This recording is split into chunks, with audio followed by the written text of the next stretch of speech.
Good afternoon. I am Claire Concoach, the Director of Marketing at Fourth Power Labs. We're excited to bring together our Chief Medical Advisor and Chief Science Advisor to present the benefits of emerging science and the role of terpenes. This webinar is a continuation of Fourth Power Labs' commitment to helping you, the medical professionals, serve your patients better.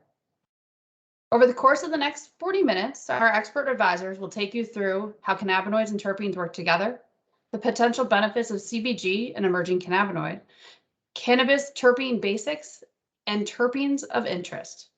We also have set aside some time at the end of the presentation for our team to answer any of your questions. I encourage you throughout the presentation to enter those questions into chat, or you can also email marketing@fourthpowerlabs.com so that we can address those at the end of the presentation.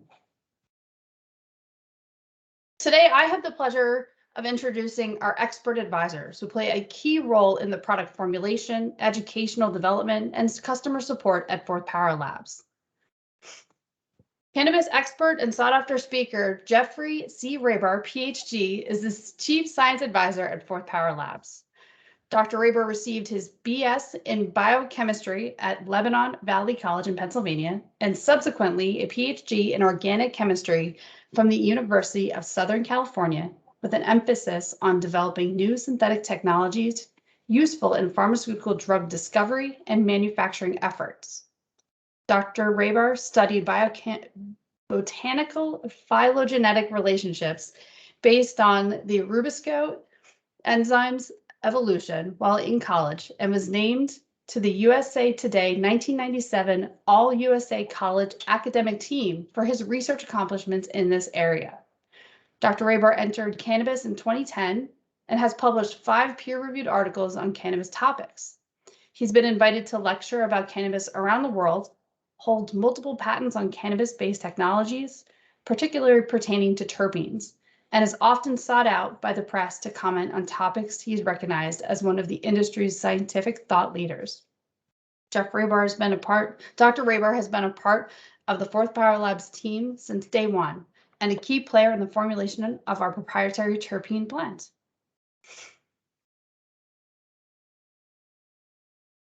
You move to the next slide, Erin. Dr. Rakta Patel, the CBD expert, is the Chief Medical Advisor for Fourth Power Labs. She completed her undergraduate studies at Northwestern University and earned her medical degree from Touro University in California and is licensed in the state of California. After spending time training as an emergency medicine doctor and working with patients to help alleviate pain, Dr. Patel ventured into the field of cannabinoid medicine in 2012. In 2014, she started her own practice so that she could offer people care that they otherwise didn't have access to. Her consultations have helped thousands of patients relieve their symptoms, transform their health, and live a better quality of life with cannabinoid products.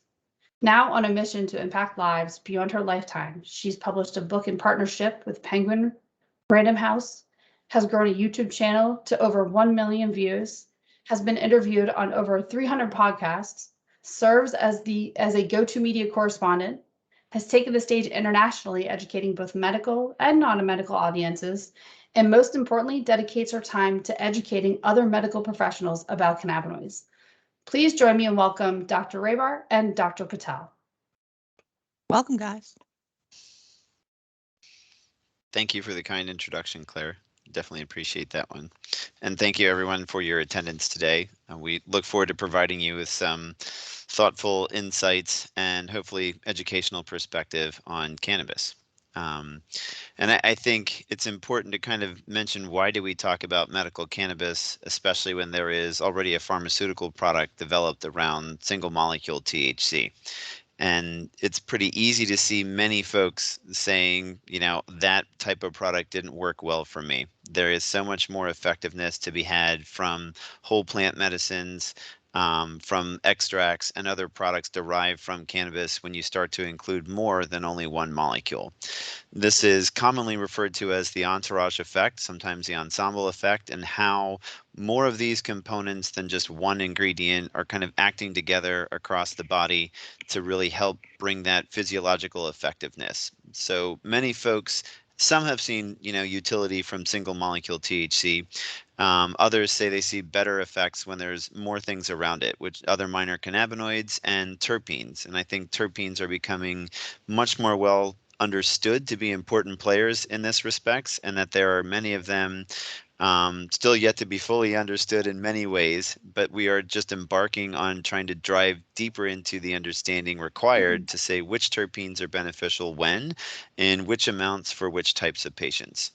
Um, and I think that's what medical cannabis and cannabis derived products have to offer many folks. There's a lot more utility to be had by offering many, many more different types of compositions, not just one composition. And there is some research that now speaks to when I study single molecules like THC or CBD, I see a much more narrow, efficacious window than when I have broad whole complexes or whole plant extracts or complexes that say more of the molecules found in cannabis can certainly be much more effective towards many folks. And a single pharmaceutical in one molecule is only one molecule, right? There are many, many more that cannabis has to offer, and we'll talk more about some of them today. Next slide, please. This is the general number, I think, that's accepted by most research scientists. There's about 1,300 different molecules present in and on cannabis. So the cannabis plant doesn't have the machinery, the molecular machinery to construct that many different molecules, but it creates many of them, and then others are formed through degradative processes such as heat, light, and exposure to air. So when we look at the plant in an analytical chemistry perspective, we can find many, many different molecules, and certainly things like cellulose and amino acids and things that are common to all plants, of course. But what's of more interest to cannabis are the cannabinoids, first and foremost. I think those are kind of the major stars of the show. And we've kind of started to look at some of those. There are about 150 different cannabinoids known to be present on cannabis. A good example of one that the plant cannot make is CBN, and an even better example may be THC. So the plant does not have the machinery to make these neutral cannabinoids. It instead makes cannabinoid acids like THCA, CBDA, CBGA, and other analogs such as those. Through heat and time, you lose that carboxylic acid in a process called decarboxylation that then leads to these neutral cannabinoids like THC and CBD. Further oxidative degradation would lead THC or CBD to CBN.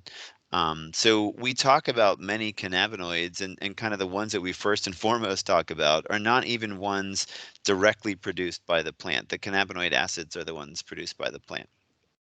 The rising, interest in the next class of molecules would be the terpenes.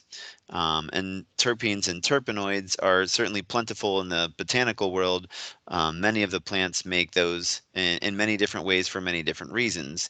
There are very few that are kind of rare and specific to cannabis, but most of the other terpenes are known throughout the plant world and are kind of ubiquitous in that sense. And what we've listed here are some of the more common ones like limonene, linalool, alpha-pinene, myrcene, and beta-caryophyllene. There are about 150 different terpenes known in cannabis as well. And I think, like I had mentioned, the cultivars have different amounts of them. Some are higher in some than others. We see tremendous amounts of variability across the plant world, in the cannabis world, with the terpene composition. So while you might say, I've looked at 10 to 100 different plants and they all have a similar amount of THC or they all have a similar amount of CBD, we know that they don't have similar amounts of all these terpenes. These terpenes are in many different relative ratios, many different concentrations, and they are very important towards driving a lot of the effects and flavor of the actual products derived from cannabis. The third major class are flavonoids. So there are some that are also unique and specific to cannabis. There are some that are now being studied for their potent anti-cancer properties. And I think this will probably be like the third class of major molecules derived from cannabis that will spark a lot of interest in many of the years to come. There aren't as many of them known in cannabis, but there still are very interesting ones, and a lot of interesting physiological activity can be derived from them as well, predominantly antioxidant type activity. Next slide, please. So we thought we'd embark a little bit on terpenes and the specific details about those. First and foremost, they're produced in the glandular trichome pieces that the plant produces. The plant actually puts those on the outside of itself. So it's on the surface of the plant, on the leaves, on the flowers, very little on the stalk and stems. But this is where the machinery is housed to produce the cannabinoids and terpenes. I think what's interesting about this is you kind of ask the question, why does the plant want to produce these molecules? Is it for us and for our purpose? That's probably the secondary purpose. It may be driving some of those so that we pay attention to the plant, but it really is the plant's means of communicating with the environment. How can it talk to other plants around it, or it's plants like itself or other plants? How does it talk to insects? How does it ward off pests? How does it attract things that could be helpful to it? Its main method of communication is through terpenes, because these can be produced in ways that are able to leave the plant. Some are small and are volatile, and that can be drifting off of the plant and signaling other plants and being picked up by insects and otherwise for communication purposes. Its major goal is to, survive itself, to propagate itself, and to thrive in its environment. And terpenes are a tremendous part of how it actually chooses to do that. And for cannabis, it's both terpenes and cannabinoids. And on the next slide here, it's important to know that all cannabis products, they produce terpenes. Like, we see them in every single plant version. We'll talk about cannabis in general from a scientific perspective, but it does cover both legal definitions of hemp and marijuana. Hemp is purported to be high CBD mostly, but it's high in every other cannabinoid except for THC. So hemp is legally defined as cannabis that has less than 0.3 weight percent on a dry basis of THC or tetrahydrocannabinol. And marijuana would be ones where THC values are higher than that.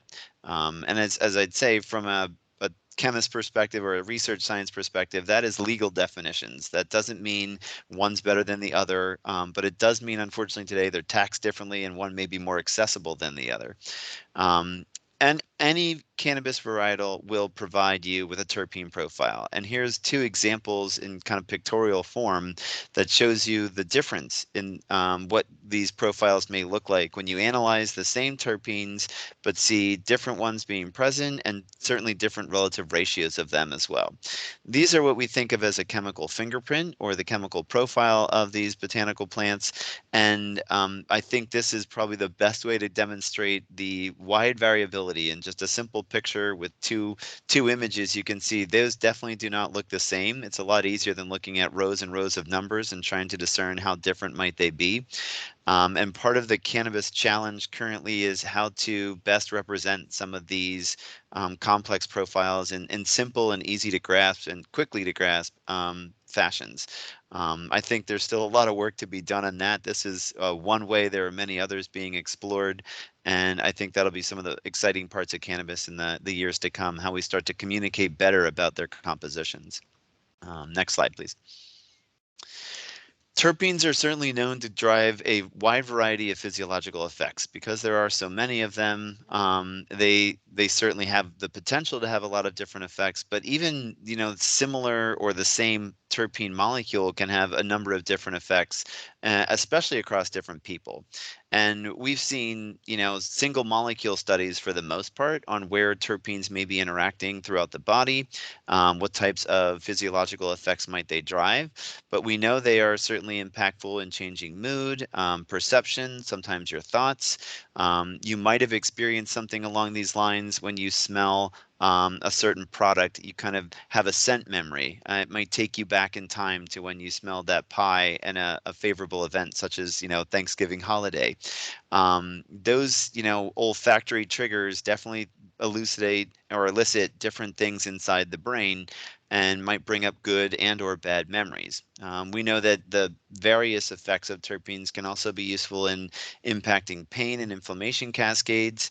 And we're just starting to understand how some of these terpenes may impact the endocannabinoid system. There's been only a very recent paper published this year saying that some of these terpenes are impacting receptors now known to be part of the endocannabinoid system. One one known before that, which we'll talk about here in a little bit, is beta-caryophyllene, was also known to be a CB2 receptor in interactions where you could say it kind of is impacting what goes on with the cannabinoids. Next slide, please. And there's a wonderful picture of beta-caryophyllene. It's present predominantly in black pepper, so you may have noticed it through that. I'll caution that some people are very good at picking out individual terpenes from the plants or other products. Others are not, and you're usually smelling a whole combination of things. But beta-caryophyllene is commonly found in black pepper. Its olfactory properties are spicy, might have a woody sense to it, or a little bit more like clove. And some of the individual molecule research on beta-caryophyllene has shown that it's a potent anti-inflammatory. It can provide neuroprotectant properties and is potentially useful in antimicrobial sense. The chemical definition of beta-caryophyllene is that it is a sesquiterpene. And as I mentioned, it has CB2 receptor activity, and it kind of has a little bit of a CBD-like, reaction to the body in a physiological sense. It suggests that it will have a calming and mood lifting effect. And I think that we hear a lot of folks mentioning those types of things with CBD as well. Whether it interacts with many other receptors, most likely it does, but we have not, fully elucidated all the biological pathways or mechanisms of actions for these types of molecules. So we're giving you at least some of what we know today, certainly not all of what could be said for all of these. But beta-caryophyllene is very predominant in all cannabis. It's very present in every single one. It's sometimes the major one, but not always. Next slide, please. Alpha-pinene is another one that many people may have some sort of familiarity with. It's certainly, present in the pine forest. It's very common in rosemary, so an herb that you might cook with. And it's kind of got a turpentine-like smell, certainly a pine-like smell, and gives you that fresh herbal scent. Its physiological activities is that it can be a little more uplifting, alerting, and stimulating. It's also been shown to have some anti-inflammatory properties. Its technical terms are it's a bicyclic monoterpene. It's got 2 rings, as you'll see on the side there, and it's the most widely distributed terpene in nature. I always find that one interesting about this particular terpene. And as I said, it's been shown to exert anti-inflammatory effects, and it is interesting that it also causes bronchodilation in humans. So walking through the pine forest, taking a pine bath has been, said to make people feel better. They're probably breathing a little better. They're, more alert. They're calming down in some ways, and they're just connecting with nature in ways that we probably have coexisted for quite some time, but we've gotten away from given our more urban lifestyles that we have today. But pinene is definitely an important player in the cannabis world and in all these cannabis compositions. Next slide, please. Another very prominent one present in most all of cannabis is D-limonene. And many people will be familiar with limonene from citrus. It's a high component of orange oil. So the essential oils of oranges, over 90% of it is D-limonene. So it imparts that citrus and kind of peel type smell. It's been indicated for mood elevation, stress relief, and also has antibacterial properties too. It's very, very prevalent across all citrus. And as I said, it's pretty present in almost all cannabis as well. And many different products of research have shown that it has a wide range of opportunities for physiological impact. And I thought one of the interesting ones was the potential for heartburn management. I think we've all heard of peppermint extracts being useful for some things in the gastrointestinal system. And it's interesting that limonene is probably a component of that is imparting some of that as well. Next slide, please. One of the other major players is eucalyptol. It's got a pretty prominent and noticeable olfactory scent. You can find it in the eucalyptus tree. It's a cool anti-inflammatory. It's got spicy feel, and it's really somewhat distinct. It's hard to kind of describe with words. Smelling some of those things is a little bit better. It is a monoterpenoid. The terpenoid comes because of the presence of the O, which is oxygen there. And this has been shown to reduce oxidative stress. stress, sorry, through signaling pathways and radical scavenging. It's been studied as an individual molecule in several cell and animal molecules, and it has been shown to have some prominent effects with folks with chronic diseases. I think it's not as well studied as some of the other terpenes. I think this one's a little bit more on the rise. Some folks are saying, it seems to be around and very present. It's not present in large amounts in cannabis, like something like beta-caryophyllene or limonene, but it certainly is prevalent, and it has its own important role in the physiological entourage that the whole product can bring you. Next slide, please. P-cymene is another one. That's a paracymene. It's commonly found in thyme. So you may have recognized this one when you were also cooking. Rosemary and thyme often are paired together. And this has a little bit of an earthy, woody scent and a little bit of a citrus hint to it. It's found in more than 100 different plant species. So I think that kind of tells you its prevalence in nature. It certainly is maybe a little more thermodynamically favorable, forming this type of structure from degradative pathways down in the terpene world, which might be why it's prevalent in so many different plant species.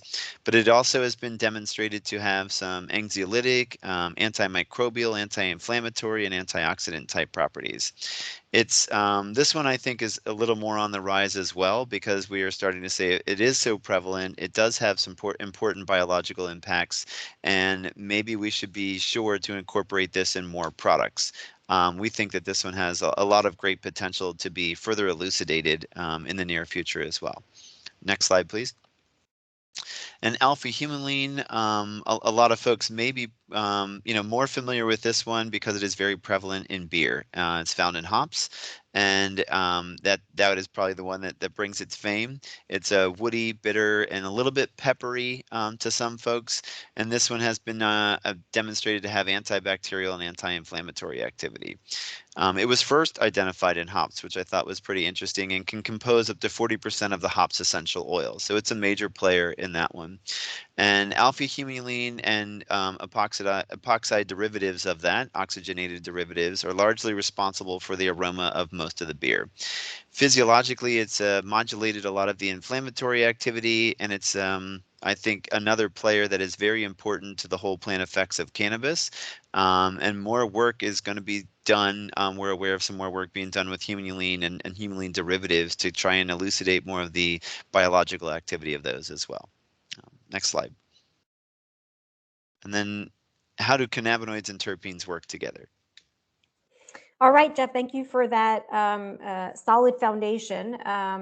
So what I want to do is continue from the foundation that Jeff laid out and give you a clinical perspective on terpenes.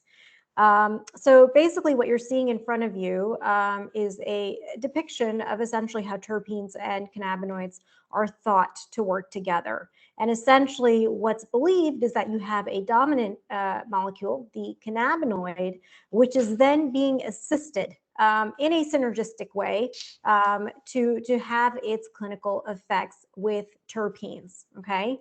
So if we could go to the next slide, please. Okay, so what I want to walk you through are some of the preclinical studies that have been done on the impact of terpenes on anxiety, and specifically, this is in mice and rat models. So there was a study published in 2012 that showed that propolis essential oil that contains several different terpenes revealed in restrained, stressed mice significant improvement in anxiety-like behavior. Another study published in 2013 reported anxiolytic-like effects of limonene, specifically in an elevated maze model of anxiety in mice. Now, both concentrations of 0.5% and 1% limonene significantly modified all the parameters measured in the EPM test in the same direction as intraperitoneally administered diazepam, which is a prescription anxiolytic, as you may know. Then there was a study published in 2014.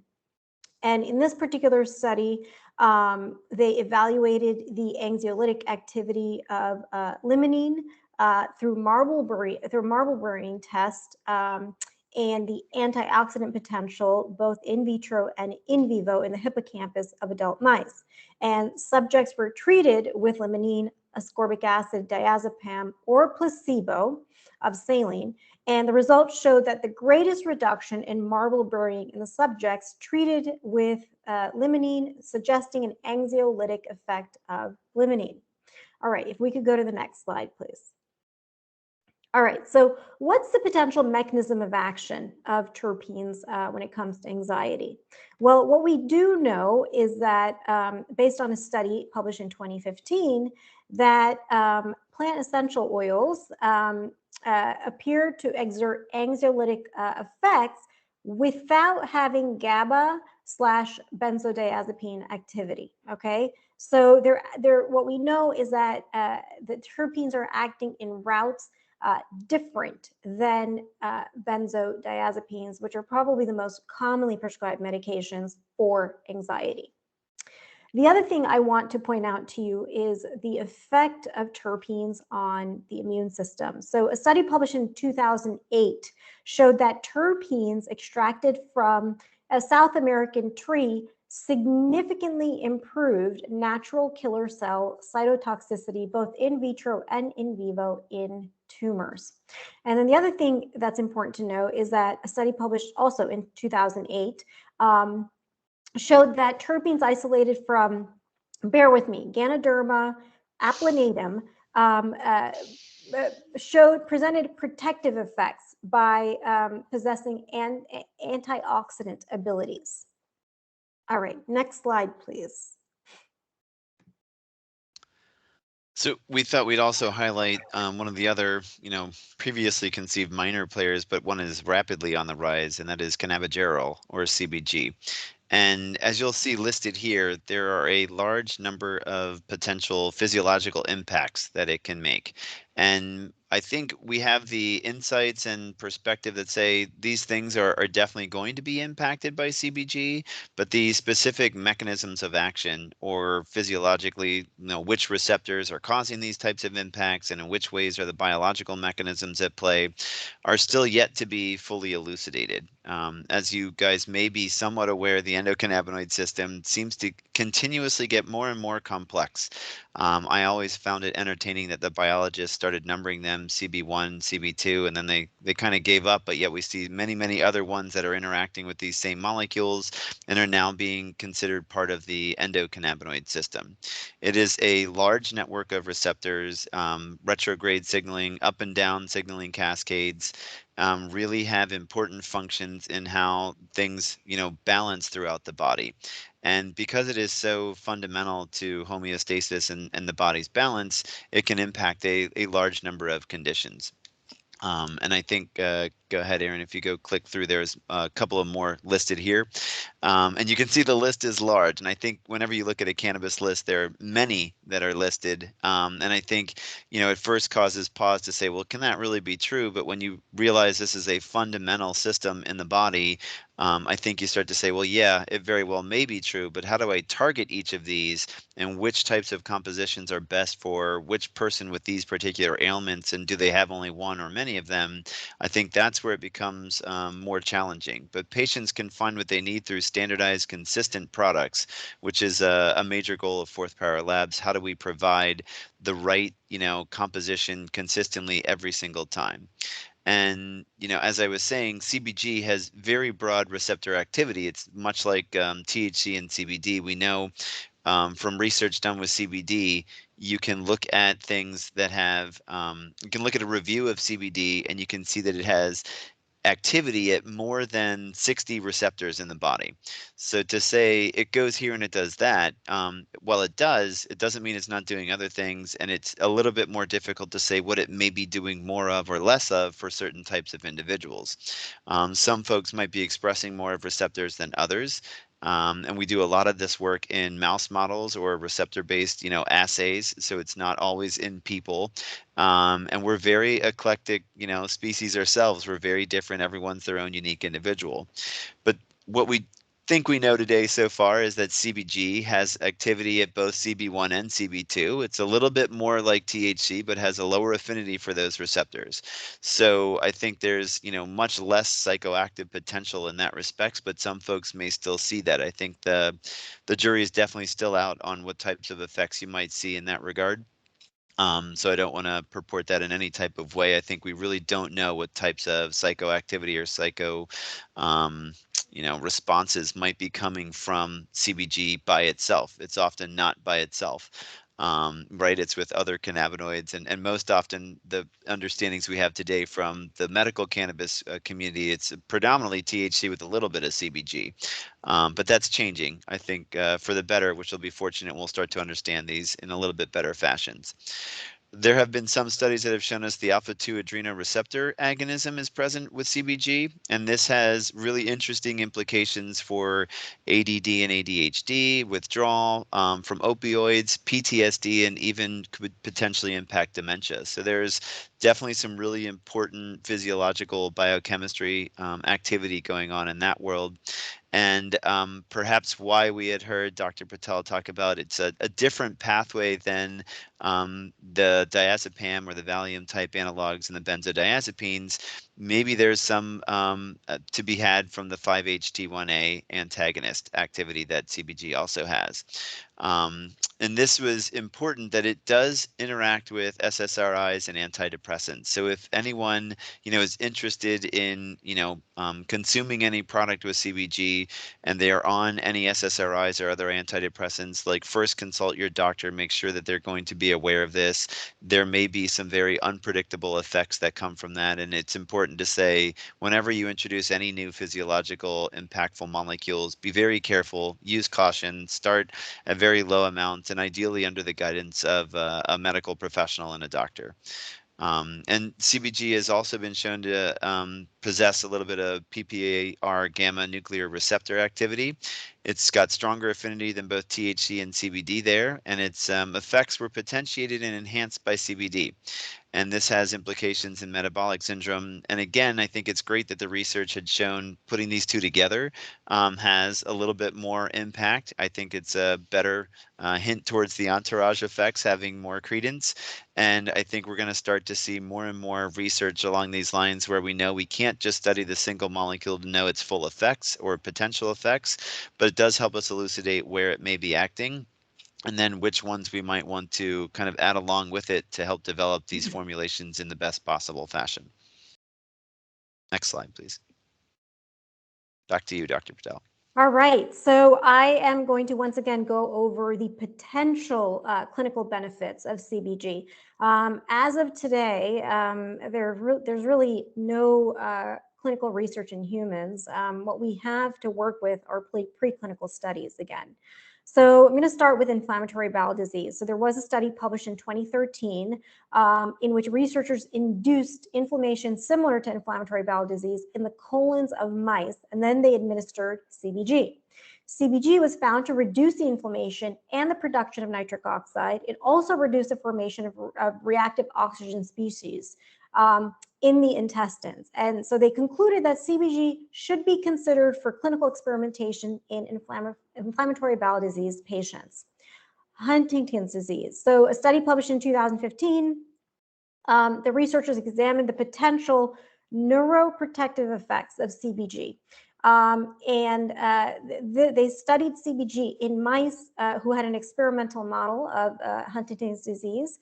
It was observed that CBG acted as a neuroprotectant, protecting the nerve cells in the brain from damage. It also improved motor deficits and preserved striatal neurons against 3-nitropropionic acid toxicity. Next slide, please. Bladder dysfunction. So CBG was also found to have an effect in mice models on bladder dysfunction. So this was a study published in 2015, and they investigated the effect of a number of different non-psychotropic phytocannabinoids on mouse bladder contractility. And the rank order was that CBG, the effect of CBG was equivalent to that of THCV, but was greater than CBD, CBDV as well. And in addition, they found that CBG also reduced the acetylcholine-induced contractions in the human bladder. Okay, all right, and then there's potential for CBG to have an impact on appetite loss. So a study published in 2016 suggested that CBG could stimulate appetite. And this is important in the context of patients who have, for instance, HIV or cancer who are undergoing chemotherapy.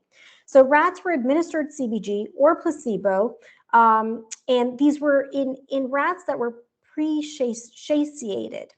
And then once they were given the CBG or placebo, there was an hourly intake and meal pattern data that was recorded over 2 hours.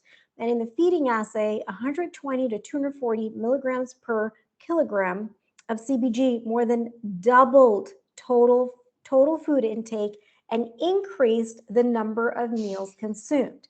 And at 240 milligrams per kilogram, it reduced latency to feed. Next slide. All right, so now while we don't have any clinical studies on CBG, what we do have, which was recently published, is a survey on the potential effects of CBG. So these were folks who were taking cannabigerol, CBG predominant cannabis preparations. And what was found was that the most common conditions the sample reported using CBG to treat were anxiety, chronic pain, depression, and insomnia / disturbed sleep. And efficacy amongst the population that was surveyed was highly rated, with the majority reporting that their conditions were very much improved or much improved with CBG. Furthermore, 73.9% claimed superiority of CBG predominant cannabis over conventional medications for chronic pain, for depression, for insomnia, and for anxiety. Now, 44% of CBG predominant cannabis users reported no adverse events, and 16.5% noting dry mouth, 15% reported sleepiness, 11.8% reported increased appetite, and 8.7% reported dry eyes. And then what's important to know is that in terms of, just scroll down here, in terms of withdrawal symptoms, so 84.3% reported no withdrawal symptoms, and there were 2 respondents who reported sleep difficulties. So, you know, that overall, that's what we're looking at in terms of CBG. What's yet to be known, though, in this particular situation is, though it was a CBG predominant cannabis preparation, what were the potential effects of the other compounds that were in the preparation? So the other cannabinoids, the other terpenes, etc. Next slide, please.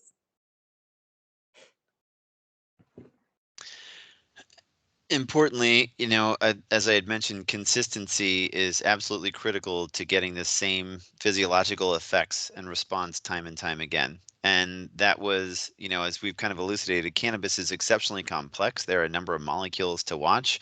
If you're getting crude extracts from plants that are not consistently produced or not standardized in some fashion, you might have a lot of variability going on in terms of chemical composition, which may lead to inconsistent results. And Fourth Power Labs really took the approach to say, we're going to create a standardized, consistent product, making sure all consumers and users of the products can get consistent results. And all along the production pathway, there are a number of quality control checkpoints to make sure the ingredients are proper and of the right purity, to make sure all the components that are being used outside of every one of those ingredients are also the right ones. And the end product that goes into the bottle and package are consistent and exactly the same every single time. Using individual ingredients allows for very fine control and consistent product production, making sure that every bottle is the same from batch to batch.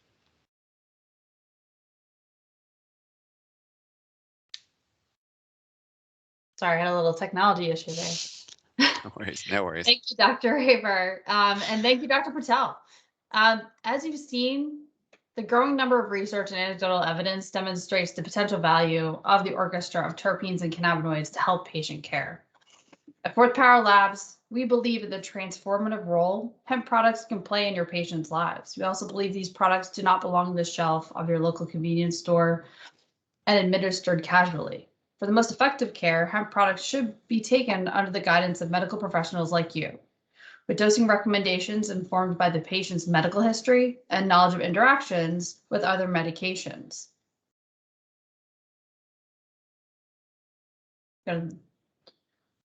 Fourth Power Labs was created with you, the medical professional, in mind, as well as your patients.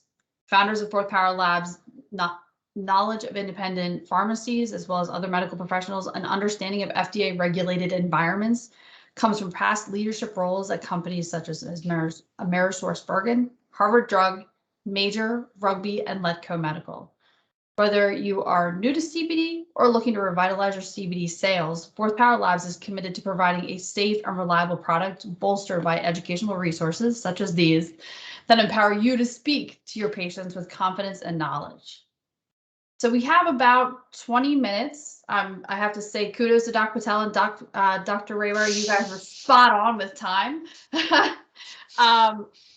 If we're going to open up the floor to any questions that folks may have, at this time, you have the option to either enter the chat in the chat to your right of your screen, or you can, if you're unable to access the chat, you can email marketing at Fourth Power Labs, and myself or Erin Miller will be monitoring that inbox.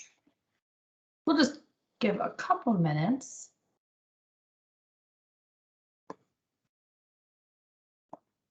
To see if there are any questions that have come up.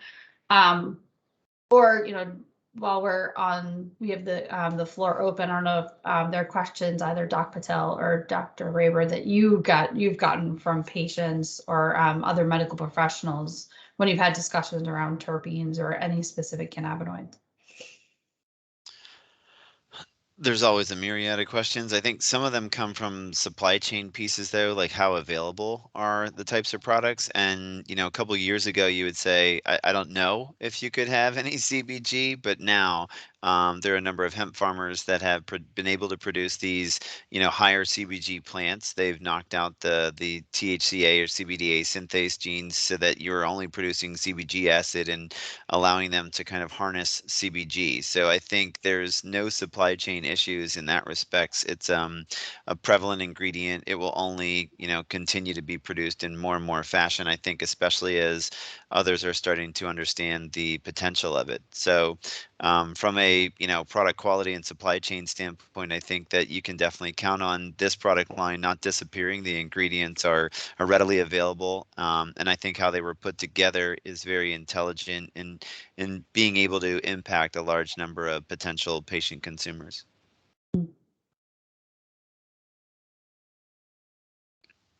Thank you, Jeff.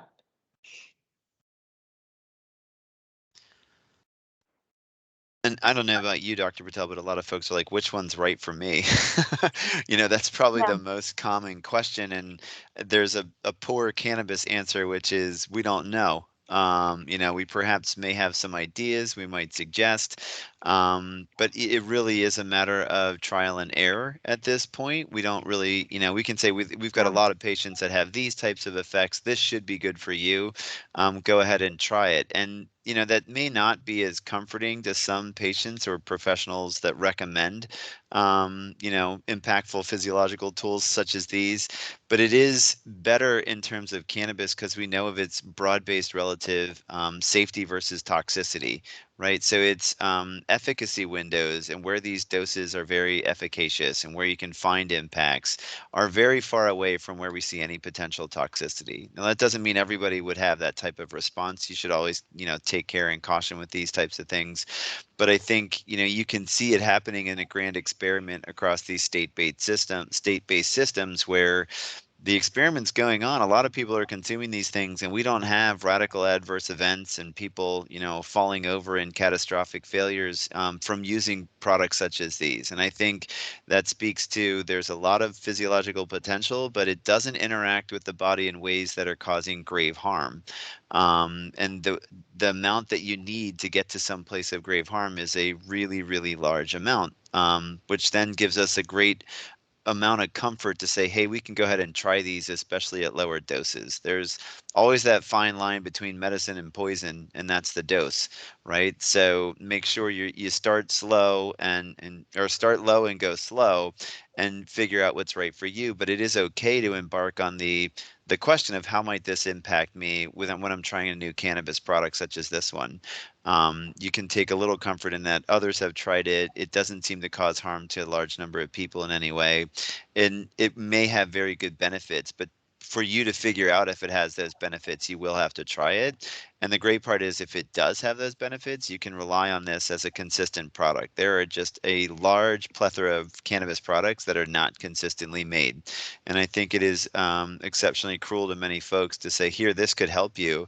They find out that it helped them, and then they go back and it's not there again, or it's different and it's labeled the same time and time again. I don't think that that's right to give to anybody and then take it away, especially if it's helping them and they're in great need. And that is something that is not going to happen with these products. These will be consistent and continuously developed or continuously delivered in the exact same compositional forms.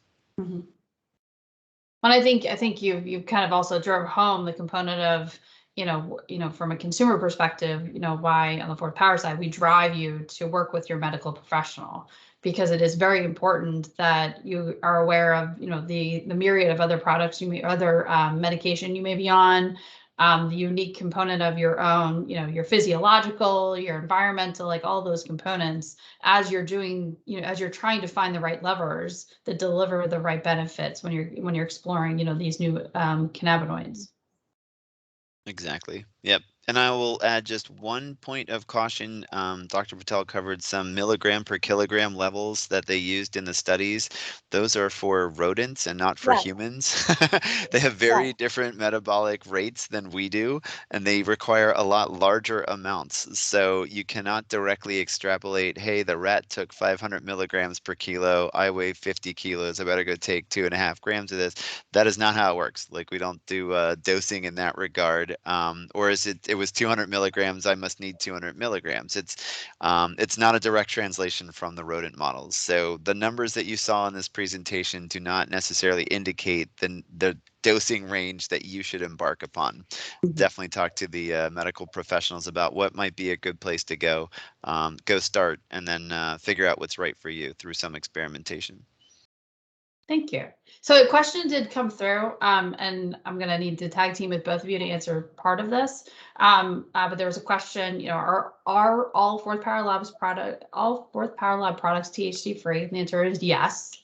And then if so, why leave that out? Would it make a full spectrum product? Would a full spectrum product make it work better?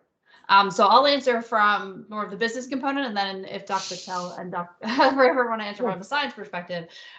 So from from Fourth Power Labs, we're very cognizant of the legal environment, as well as the many different patients and their needs. And so when we formulated this product, we went down the route of THC free to ensure that whether folks are, being drug tested or if they're, subject to whatever concerns that they have regarding that THC level, we want to ensure that this product did its best to protect them and that they wouldn't have any concerns or mitigate their concerns with the level of THC in the product. I'll kind of hand it over to the science experts when we talk about the role that THC plays in that entourage, and really the role that, by decreasing that THC free as well. Well, and I think we overcame the concern by including CBG, right? So you could see where CBG has some THC-like activity, right? And just in a lower amount. But if you were to say, here's CBD with a very, very tiny trace of THC, you can say, well, I'm going to get very close to it. It's not the exact same molecule. It's not going to do the exact same things, but I'm going to try and tickle some of the same receptors in similar ways. I'm going to add a little bit of that entourage or potentiation effect that THC may bring by including CBG. So I think, we looked at that and said, hey, legally, you don't want to do, this piece, and you want to protect folks from inadvertently consuming Delta-9 THC. How might we be able to bring some physiological impacts that are similar? And that was why we said, let's introduce some CBG, because it has its own benefits, but it would also kind of bring some of those, broad spectrum or full spectrum types of impacts throughout this type of composition. Yeah, so what I'm going to add to that is that a common misconception is that you're looking for an entourage effect with every single medical condition. You're not. So clinically in treating patients, some of the more common conditions that I've treated with cannabinoids, such as anxiety, chronic pain, insomnia, about 80% of those conditions benefit from just CBD. Then there's, about 20% of other conditions that benefit from just THC. And then you have conditions that fall in between that need, both CBD as well as THC. But like I said, about 80% of conditions, common conditions that I've treated with cannabinoids benefit from just CBD. So essentially with these conditions, these common conditions, you're looking for negligible effect of THC. What you're really looking for within the body is the effect of CBD. So the amount, even in a full spectrum product of THC, is so negligible, you're not really, the human body's not feeling any sort of ultimate impact from it. The effect is truly coming from the much, much higher amounts of CBD that are in the product. So if ultimately what we're looking for is just the effects of CBD, then why not just utilize a product that has essentially negligible amounts of THC. So, the patient doesn't ever run the risk of having any sort of psychoactive effect should they consume, very, very, very large amounts of the CBD product. So that's clinically, that's, my stand on full spectrum versus broad spectrum. And the effects of CBD versus THC. So again, in some situations, yes, you are looking for an entourage effect, but not all. Great, thank you both. So, if there are any additional questions, please again feel free to submit via the marketing@fourthpowerlabs.com. But on behalf of the entire team at Fourth Power Labs, I'd like to thank Dr. Patel and Dr. Raber for their insight, and also most importantly, thank you to our audience for your curiosity and time. There are some great questions that came through. Within the next couple of days, you'll receive an email asking for your feedback. And we'd appreciate if you have any recommendations on topics you'd like us to present in future webinars, please share those with the team. Also, if you found value in today's information and want to register for future webinars, you'll have a chance to do so in that email that I just mentioned. You can also subscribe to our newsletter at fourthpowerlabs.com, as well as all webinars are hosted on our YouTube channel, which is youtube.com/fourthpowerlabs, where you can view all those webinars. This concludes our presentation. Thank you again. We look